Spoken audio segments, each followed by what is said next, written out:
Assalamualaikum warahmatullahi wabarakatuh. Innal hamdalillah nahmaduhu wa nasta'inuhu wa nastaghfiruh wa na'udzu billahi min syururi anfusina wa min sayyiati a'malina. May yahdihillahu fala mudhillalah wa may yudlil fala hadiyalah. Asyhadu an la ilaha illallah wahdahu la syarikalah wa asyhadu anna Muhammadan abduhu wa rasuluh. Allahumma shalli wa sallim wa barik ala nabiyyina Muhammad wa ala alihi wa sahbihi ajma'in, amma ba'd. Kita lanjutkan kajian kita masih dalam bab yang sama, bab ke-6 dari Kitabul Asyribah, yaitu babun nahyi anil lintibadhi fil muzaffati, bab larangan intibadh, membuat minuman merendam fil muzaffat, di muzaffat. Tempo hari sudah kita bahas, yaitu kayak guci yang dilabur dengan ya kayak ter dan yang seumpama, yang pori-porinya biar ketutup, biar cepat jadi khamar.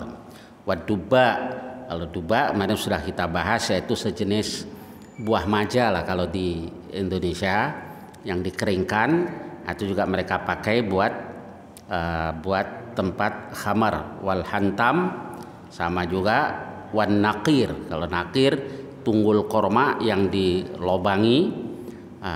Wa bayani annahu mansukh wa annahu al-yawma halal malam yasir muskiron, dan keterangan bahwa hukum itu mansukh, sudah dihapus, wa annahul yaum, dan bahwa sekarang halal.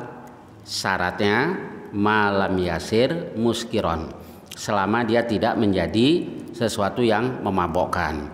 Nah, ini kita bahas di kajian yang lalu bahwa Rasul melarang merendam korma atau anggur dan lain-lainnya di dalam tempat-tempat tadi, karena tempat-tempat tadi biasa mereka pakai untuk membuat khamar, dan cepat memang terjadi fermentasi di situ. Nah, dan di bab tadi dijelaskan itu mansukh. Nah, mansukh maksudnya tidak semua yang direndam di situ lantas jadi haram, kecuali kalau sudah berubah, sudah terjadi fermentasi dan berubah menjadi khamar. Nah, baik, kita lanjutkan hadis 1298. Hadis Aisyah radhiyallahu anha ummul mukminin, an Ibrahim, dari Ibrahim, qultu lil aswad, aku bertanya kepada al aswad, hal sa'alta Aisyata ummul mukminin, apakah engkau bertanya kepada Aisyah ummul mukminin amma yukrahu ayyun tabadhafi, tentang sesuatu atau wadah yang tidak disukai untuk direndam atau dibuat minuman padanya. Faqala na'am, dia katakan iya. Qultu, aku bertanya, ya ummul mukminin, amma nahan nabiyyu sallallahu alaihi wasallam ayyun tabadhafi, Rasul melarang dibuat minuman di wadah apa? Qalat, Nabi katakan, nahana fi dzalika ahlul bait, Nabi melarang ahlul bait, keluarga Rasul, membuat lakukan hal itu, yaitu an nantabidha fid dubba, bahwa kami merendam atau membuat minuman di dubba, yaitu di wadah yang terbuat dari kayak sejenis buah maja tadi. Wal muzaffat, dan muzaffat. Qultu ama dzakaratil jarra wal hantam, apakah Aisyah tidak sebut soal al-jar, jar ya sejenis guci, jarrah itu, wal hantam, dan hantam sama saja. Qal innama uhadditsuka ma sami'tu afa uhadditsuka ma lam asma', hanya saya ceritakan yang aku dengar, maka apakah aku mau ceritakan yang aku tidak dengar? Maksudnya yang aku dengar hanya itu. Baik, sekarang lanjutannya. Hadits Ibnu Abbas radhiyallahu anha radhiyallahu anhuma anin Nabi sallallahu alaihi wasallam qala. Hadis Ibnu Abbas, semoga Allah ridhai keduanya. Dia katakan wa anhakum anid dubba wal hantam wal muzaffat wan naqir. Tadi sudah kita bahas apa dubba, hantam, muzaffat dan an-naqir. Kemudian di hadis 1300 hadis Abdullah bin Amrin radhiyallahu anhuma. Hadis yang berasal dari Abdullah bin Amr radhiyallahu anhuma, qal lamma nahan Nabi anil asqiyah. Ketika Nabi SAW melarang al-asqiyah. Al-asqiyah itu jamak dari siqa, geriba, apa, tempat minum yang terbuat dari kulit. Qila lin Nabi, maka dikatakan kepada Nabi sallallahu alaihi wasallam, laisa kullun nas yajidu siqaan. Enggak semua orang mendapatkan siqa. Farakhasa lahum fil jarri ghairil muzaffat. Nabi pun memberikan rukhsah tentang guci yang tidak dilabur dengan ter dan yang sejenisnya yang untuk menutup pori-pori tadi. Baik, ini yang ada di hadis-hadis tadi. Tadi judulnya bahwa ini mansukh. Asal tidak berubah jadi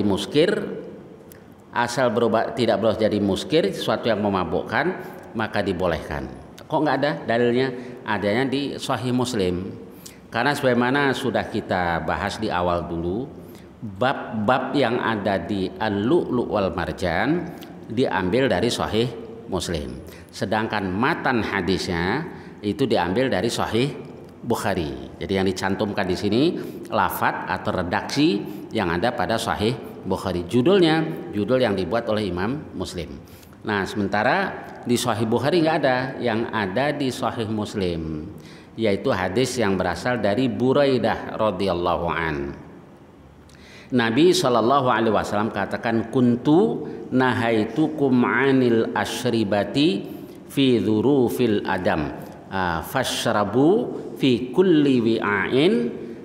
Minumlah di semua wadah kecuali ghaira alla tashrabu muskiran. Hanya saja janganlah kamu minum sesuatu yang memabukkan. Berarti mau ditaruh di wadah yang mana saja tadi boleh. Yang penting yang kita jadikan minuman tadi sesuatu yang tidak memabukkan. Karena itu kayak Imam Nawawi tentang hadis itu beliau katakan annahu kanal lintibadhu fi hadhil aw'iyati manhiyan anhu fi awalil Islam. Membuat minuman di wadah-wadah tadi itu dilarang di awal Islam. Jadi ketika dilarang minum khamar, sudah turun pelarangan minum khamar, maka dilarang membuat minuman di wadah-wadah tadi. Khaufan min ayyasira muskiran, karena dikhawatirkan menjadi sesuatu yang memabukkan. Tetapi selanjutnya dibolehkan asal tidak berubah menjadi suatu yang memabukkan. Baik, bab berikutnya, babu bayani anna kulla muskirin khamrun. Bab keterangan bahwa setiap yang memabukkan itu adalah khamar, yakni yang punya sifat memabukkan. Bukan berarti kalau nggak mabuk boleh gitu ya. Orang yang biasa minum khamar segelas dua gelas mungkin nggak berasa, yang nggak pernah bau sesendok juga sudah keliengan. Tetapi yang diminum itu kan muskir, sesuatu yang punya sifat memabukkan, itu dilarang. Kan ada juga orang yang nih karena belum bisa ninggalin minum khamar, enggak sampai mabuk, buat ngangetin badan doang gitu ya. ngangetin badan, telan aja kompor biar anget. Baik, saya lanjutkan, wa anna kulla khamrin haram, dan bahwa setiap khamr hukumnya haram. Jadi di situ apa saja, pokoknya suatu tadi punya sifat muskir maka dia khamr. Dan setiap khamr adalah haram. Kayak ganja kan nggak disebut juga kan, get yang apa aja yang orang Yaman get ya, get kan lebih parah lagi kan tuh. lebih parah lagi. Ya kalau dia punya sifat memabokkan, atau di hadis yang kita bahas tempoh hari ada muftir yang membuat orang lenguh gitu. Jadi hampir ada tanda-tanda mabuk, itu juga haram. Baik, kita lihat hadisnya. Hadits Aisyah radhiyallahu anha anin Nabi sallallahu alaihi wasallam qala kullu syarabin askara fahuwa haram. Setiap minuman yang memabukkan dia adalah haram. Kemudian di situ minuman. Kita lanjutkan hadis berikutnya. Hadits Abi Musa wa Mu'adz. Hadis yang berasal dari Abi Musa yakni Al-Asy'ari dan sahabat Mu'adz. Ba'atsan Nabi sallallahu alaihi wasallam jaddahu Aba Musa wa Mu'adzan. Nabi mengutus Abu Musa dan Mu'adz ilal Yaman. Kayak sahabat Mu'adz itu kan biasa diutus Rasul ke Yaman kan. Ya diantaranya untuk memungut zakat, juga untuk berdakwah lah di sana. Nah, kemudian kalau Abu Musa memang orang Yaman. Nah, dua orang ini diutus oleh Rasul. Apa pesan Rasul? Faqal yassira wala tu'assira. Permudahlah, jangan mempersulit. Jadi Nabi ajarkan para dai itu tidak mempersulit, tapi jangan yang haram. Kayak Rasul SAW itu kalau dihadapkan pada dua pilihan, ada yang lebih berat, ada yang ringan. Pasti yang dipilih yang ringan. Malam yakun itsman, kata Aisyah, selama itu bukan satu dosa.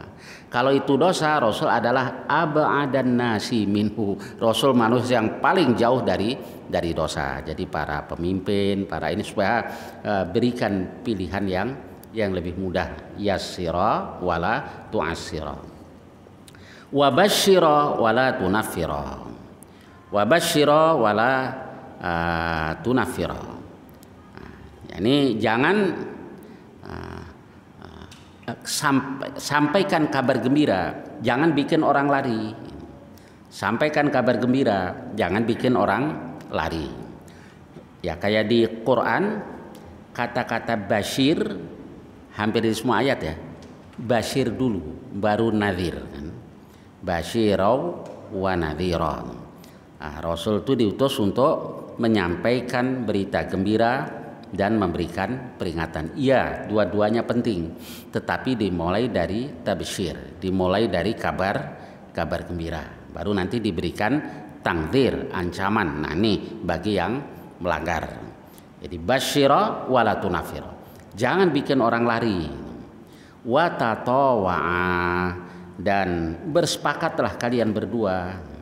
Jadi ini dua orang diutus. Nanti kalau dua orang ini dalam memutuskan perkara beda, semuanya beda lah, apa kebijakannya beda, bisa berantakan nanti.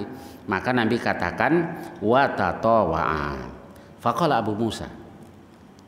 Lalu Abu Musa Al-Asy'ari katakan, ya Nabi Allah, inna aradana biha syarabun minasyair al-mizr. Ya Rasul, di negeri kami ada minuman yang terbuat dari syair, dari jenis gandum, namanya mizr, al-mizr. Wa syarabun minal asal al-bid'u, dan minuman yang terbuat dari madu. Jadi dibuat juga dari sesuatu yang halal, bahkan sesuatu yang disebut-sebut di Quran, madu. Al-bid'u, namanya al-bid'u. Faqal, Nabi katakan kullu muskirin haram. Jadi terserah minuman apa saja, kalau dia punya sifat muskir maka dia adalah haram.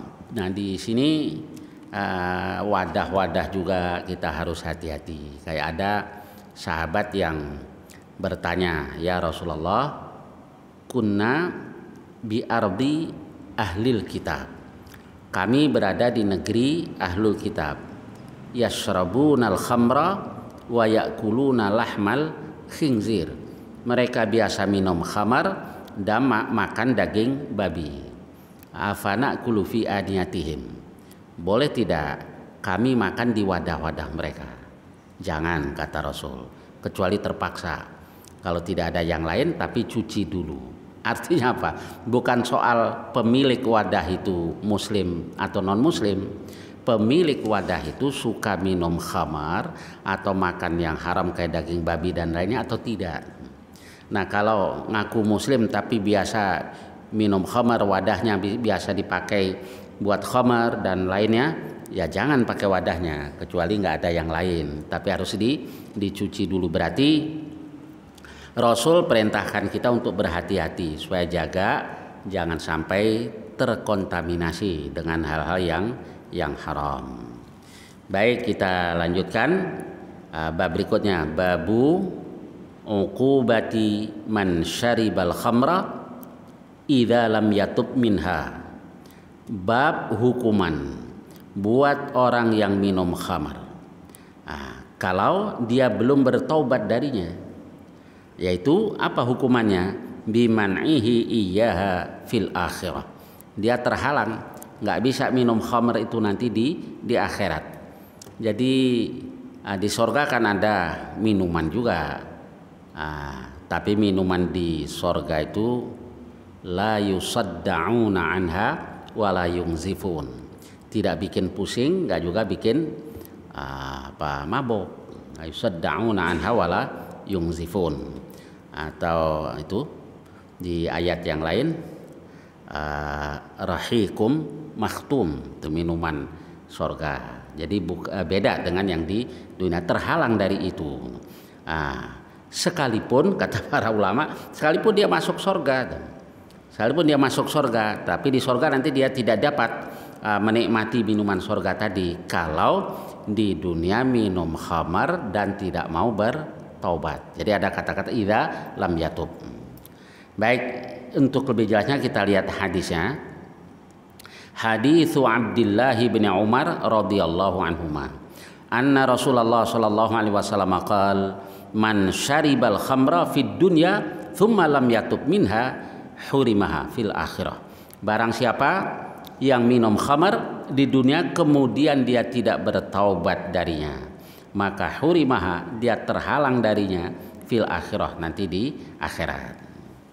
Baik, lanjutannya babu ibahatin nabil alladzi lam yashtadda wa lam yasir muskiran. Bab bolehnya minum rendaman tadi yang lam yashtad, belum sangat, maksudnya belum jadi khamar, atau walam yasir muskiran, belum jadi muskir, sesuatu yang memabukkan. Hadits Sahli bin Sa'din qal da'a Abu Usaidin As-Sa'idi Rasulullah SAW fi ursihi. Rasulullah SAW, Abu Usaid As-Sa'idi mengundang Rasul di hari pernikahannya. Wa kanat imra'atuhu yauma idzin khadimahum, dan istrinya pada hari pernikahannya itu, malam pengantin itu, yang melayani mereka, memberikan minuman. Wahiyal arus, dan dia pengantinnya, jadi pengantinnya yang menyuguhkan minuman. Qala Sahlun, Sahal katakan, tadruna ma saqat Rasulullah SAW, apakah kamu tahu apa minuman yang diberikan kepada Rasul? Anqa'at lahu tamaratin minal lail, dia sudah aduk, dihancurkan, dilumatkan beberapa buah kurma dari malam. Jadi sudah dibikin dari malam. Falamma akala saqathu iya, ketika Nabi sudah makan, minuman itu diberikan kepada Nabi. Maksudnya apa? Jadi kurma yang direndam dari malam sampai siang tadi nggak apa-apa, asal belum berubah menjadi muskir, belum berubah menjadi sesuatu yang memabukkan.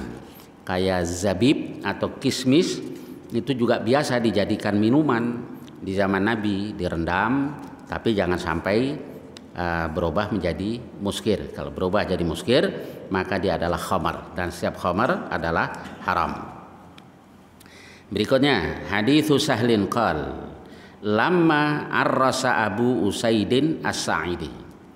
Sahal bin Sa'ad yakni As-Sa'idi juga, dia katakan ketika Abu Usaid As-Sa'idi jadi pengantin, da'an Nabi sallallahu alaihi wasallam wa ashabah, dia mengundang Nabi dan para sahabatnya. Fama sana'a lahum ta'aman, maka dia tidak membuat makanan untuk mereka. Wala qarrabahu ilaihim, dan tidak menghidangkan kepada mereka illa imra'atuhu Ummu Usaid, yaitu istrinya yaitu Ummu Usaid, ballat tamaratin fi taur min hijarah, dia membasahi lah korma-korma di tungku yang terbuat dari batu-batu minal lail, dari malam hari. Falamma faraghan Nabi sallallahu alaihi wasallam minat ta'am, ketika Nabi selesai makan, amathathu lahu, yakni direndam, dilumatkan lah gitu. Lalu fasaqathu, dia berikan kepada Nabi. Tudhifu bidzalik. Itu yang berarti boleh korma atau lainnya kalau sekarang di jus gitu ya, di jus, direndam, dibiarkan dari malam sampai siang nggak apa-apa, asal belum berubah jadi muskir. Lanjutannya haditsu Sahl bin Sa'id radhiyallahu anhu. Hadis Sahal bin Sa'ad radhiyallahu anhu qala dzukira lin Nabi sallallahu alaihi wasallam imra'atun minal Arab. Diterangkan di hadapan Nabi, diceritakan di hadapan Nabi, seorang perempuan dari bangsa Arab. Fa amara Abu Usaid As-Sa'idi ayyursila ilaiha. Dia suruh Abu Usaid untuk kirim utusan kepadanya. Fa arsala ilaiha. Dia kirim utusan, faqadimat. Perempuan itu pun datang. Jadi fa nazalat fi ujumi Bani Sa'idah. Lalu dia turun, dia singgah di tempat, di benteng dari Bani Sa'idah. Fakharajan Nabi pun keluar, hatta ja'aha, hingga Nabi mendatanginya. Fadakhala 'alaiha, Nabi masuk ke tempatnya. Fa idzam ra'atun munakkisatun ra'saha. Tiba-tiba ada perempuan yang menundukkan kepalanya. Falamma kallamahan Nabi sallallahu alaihi wasallam qalat. Ketika Nabi bicara dengannya, dia katakan a'udzubillahi minka. Aku berlindung kepada Allah dari engkau. Faqal, lalu Nabi katakan qad a'adztuki minni. Ya, gampangnya saya tinggalkan engkau. Jadi begini, Nabi mau meminang perempuan tadi. Ternyata perempuan tadi nggak mau, tapi dia belum tahu kalau itu Nabi. Pokoknya mau dinikahkan sama Nabi, nggak mau. Faqalulah atadrin man hadha, tahukah engkau siapa orang ini? Qalat la, dia katakan tidak. Qalu hadza Rasulullah sallallahu alaihi wasallam, ini adalah Rasulullah, jaa liyakhtubaki, dia datang untuk meminang engkau. Qalat, dia katakan kuntu ana asqa min dzalik, ya saya sial banget gitulah, asqa min dzalik. Saya sial banget karena dia nggak tahu kalau itu Nabi, tapi dia sudah terlanjur tolak dan Nabi tinggalkan, Nabi nggak mau. Kemudian fa'aqbalan Nabi sallallahu alaihi wasallam yauma idzin hatta jalasa fi saqifati Bani Sa'idah wa ashabah. Lalu Nabi datang di hari itu hingga Nabi duduk di Saqifah. Saqifah itu apa ya, kayak bangsal atau saung gede lah gitu, saung gede milik Bani Sa'idah, Nabi dan para sahabatnya. Tsumma kemudian Nabi katakan isqina ya Sahl, berikan minum kepada kami wahai Sahl. Fakharajtu, dia katakan aku keluar lahum bihadzal qadah, dengan membawa qadah pinggan ini. Fa asqaituhum fihi, lalu aku memberikan minum kepadanya di wadah itu. Fa akhrajalana Sahlun dzalikal qadah fasyaribna minhu, lalu Sahl keluarkan wadah itu, kami pun minum darinya. Tsumma stauhabahu Umar bin Abdul Aziz ba'da dzalika fawahabahu lahu. Kemudian setelah itu si Umar bin Abdul Aziz meminta wadah itu dan dia berikan kepadanya. Baik, apa ini maksudnya? Wadah tadi pernah dipakai oleh Rasul dan para sahabat. Jadi di situ gampangnya bekas bibir Rasulullah SAW. Nah itu yang membuat Umar bin Abdul Aziz menginginkan wadah tadi. Ini artinya tabarruk. Jadi Umar bin Abdul Aziz tabarruk dengan bekas mulut Rasul. Emang boleh tabarruk kepada Rasul secara fisik? Boleh, karena ditakrir, diakui oleh Rasulullah SAW. Jadi ada beberapa hadis yang berkaitan dengan itu, misalnya Ibnu Abbas radhiyallahu an di satu majelis dia duduk di sebelah kanan Rasul. Nah, yang di sebelah kiri Rasul nih orang-orang tua. Nah, dulu biasa habis minum gantian minum. Nah, setelah Rasul minum mestinya kan ke kanan, dikasih yang sebelah kanan. Yang di sebelah kanan anak kecil, yaitu Ibnu Abbas. Yang di sebelah kiri Rasul orang-orang tua. Karena ini hak dia, Nabi minta izin dulu.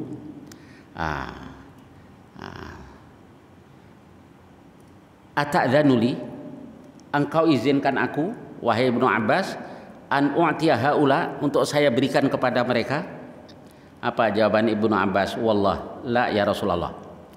Demi Allah tidak wahai Rasulullah, la uthiru binasibi minka ahadan. Saya tidak akan mengutamakan, mementingkan orang lain dengan bagianku itu kepada siapapun. Jadi karena dia menginginkan bekas mulut Rasulullah SAW ini kepada Rasul nih. Jadi tabarruk secara fisik kepada Rasulullah SAW itu hadisnya sahih muttafaqun alaih. Tapi jangan kepada guru. Kalau guru cari ilmunya saja, minta doanya, teladani yang baik. Sebab guru juga manusia biasa. Kadang juga salah. Kalau yang salah ya jangan diikuti. Ada orang pengen cepat pinter, rajin minum bekas gurunya, tapi nggak mau belajar, ya nggak pinter-pinter sampai kapanpun dia nggak mau belajar. Jadi tabarruk yang dilakukan para sahabat secara fisik itu hanya kepada Rasulullah Shallallahu Alaihi Wasallam. Nah, lalu ada contoh lagi sahabat Abdurrahman bin Auf. Ada seorang perempuan memberikan hadiah kepada Nabi kain. Ya Rasul, ini saya tenun sendiri buat engkau ya Rasul. Nah, Nabi senang gitu. Senang dan merasa membutuhkan lah barang tadi. Dipakai kemudian oleh Rasul. Itu dipakai. Abdurrahman bin Auf katakan, ya Rasul berikan kepadaku, bagus ya apa kainnya. Ya Nabi mana pernah menolak orang yang minta. Biar Nabi lagi senang, ya nanti kalau sudah pulang nanti saya suruh orang buat mengantarkan kain ini kepada engkau.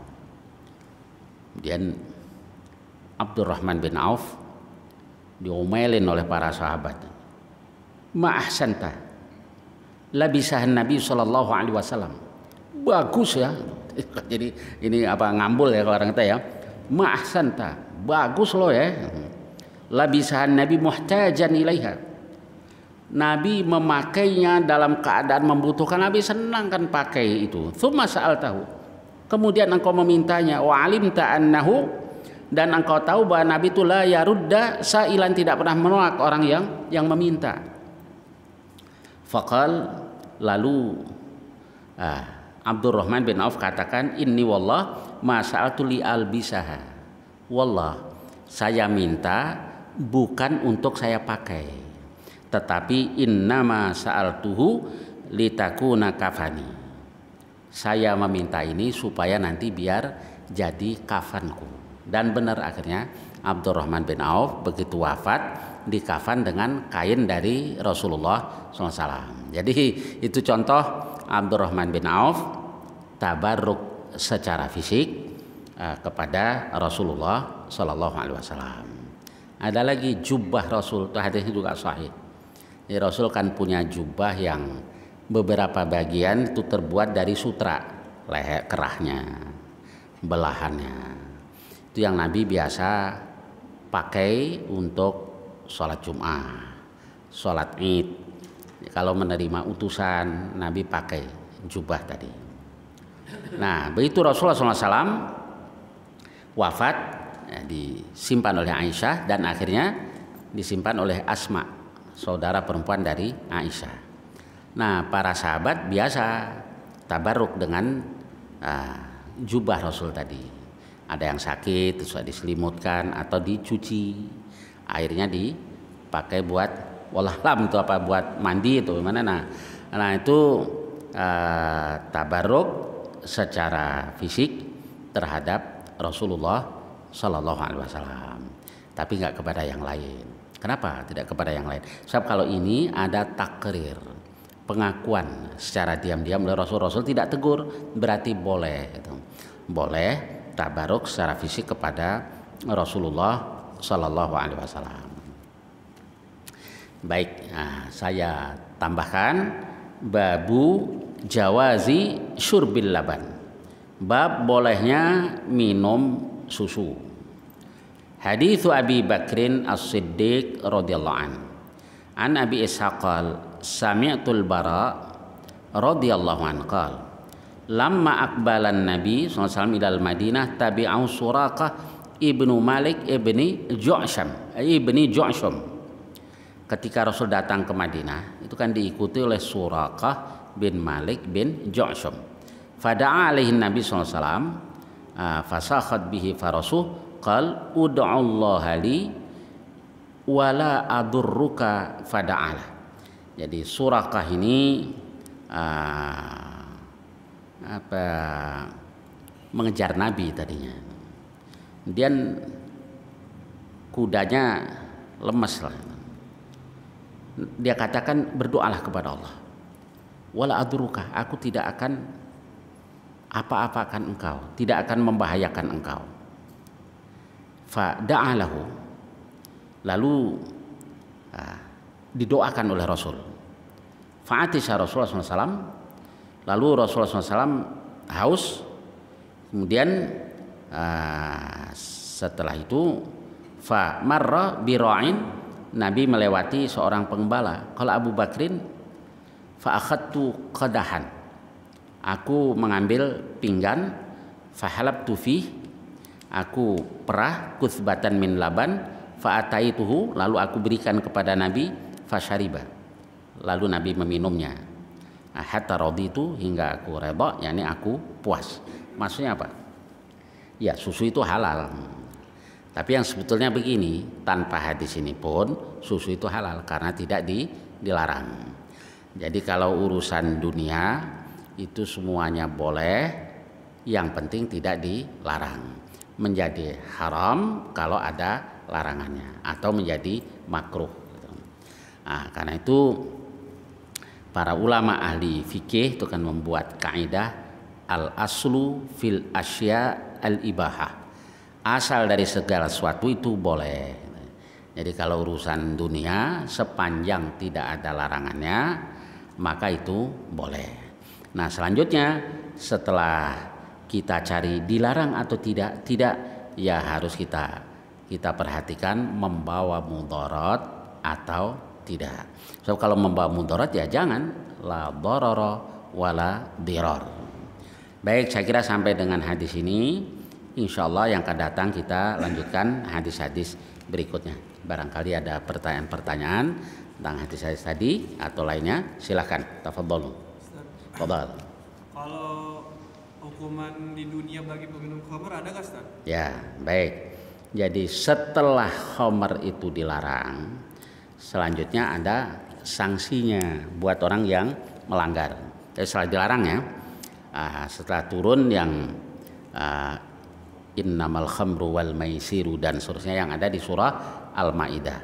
Ada orang yang kedapatan dari jenggotnya menetes khamar, lalu dibawa menghadap Rasul. Kemudian di hadis itu dijelaskan faminna abbaribu biyadih, Di antara kami ada yang pukul dengan tangannya. Wadharibu bina'lih, ada juga yang pukul dengan sendalnya. Wadharibu bithawbih, ada yang pukul dengan bajunya. Jadi apa namanya, cara memukulnya nggak harus pakai rotan.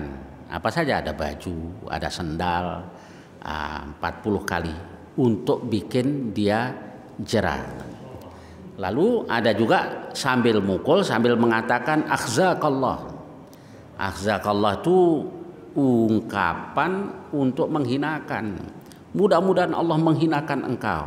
Nabi larang, jangan begitu. La tu'in alaihi syaitan. Jangan kamu bantu syaitan untuk menguasai orang tadi. So kalau sambil dimaki-maki nanti kesel dia. Udah dihukum masih dimaki-maki juga, percuma saya bertobat. Nah, ini namanya setan ya, setan yang menggoda hati manusia, nanti dibantu oleh kata-kata tadi. Nabi larang tuh, la tu'in alaihi syaitan. Jadi itu sanksinya setelah turun ayat yang melarang minum khamar. Berapa kali, Ustaz? 40. Ya, 40. Wow, kalau sekarang diterapin bengap semua. Ustaz, kalau obat-obat psikiater itu gimana hukumnya, Ustaz? Ini sesuatu yang haram ya haram. Kemudian berobat dengan yang haram. Nabi katakan la tatadawau biharam. Jangan kamu berobat dengan yang haram, kecuali emergensi, darurat. Nah, kalau darurat memang ad-darurah tubihul mahdurah. Kalau kuat dibelah ente tanpa dibius ya nggak apa-apa kalau kuat. Tapi ya mana kuat orang. Jadi ada kasus di daerah saya, orang dulunya bandel kali, banyak minum, banyak itu harus dioperasi. Sampai berapa kali dibius nggak tidur juga. Akhirnya lagi dioperasi sadar dia, karena mungkin udah kebal badannya. Nah, kemudian ya dia nahanin kan, sampai akhirnya lama itu ditangani psikiater dulu karena takut kalau ada ya, karena merasakan sakitnya dioperasi tanpa terbius tadi. Jadi itu darurat. Kalau darurat itu ad-darurah tubihul mahdzurah. Darurat itu membolehkan sesuatu yang dilarang, tapi tingkatnya darurat ya, bukan pala pusing nih tahu itu bukan darurat. Jadi dasarnya ayat Al-Qur'an itu famanit turra ghaira baghin wala adin. Barang siapa terpaksa bukan karena mau, wala adin, tidak juga karena melampaui batas. Nah, fala itsma alaih, maka tidak ada dosa. Nah, dari ayat itu dibuatlah kaidah. Jadi di general lah oleh para ahli fikih, ad-darurah tubihul mahdhurah. Darurat itu membolehkan sesuatu yang dilarang. Tetapi ma'ubi halid darurah yuqaddaru biqadariha. Sesuatu yang dibolehkan karena darurat diukur menurut keperluannya saja. Nah, baik, sekarang banyak ya contoh yang kayak begitu ya. Dokter kandungan laki gimana ini?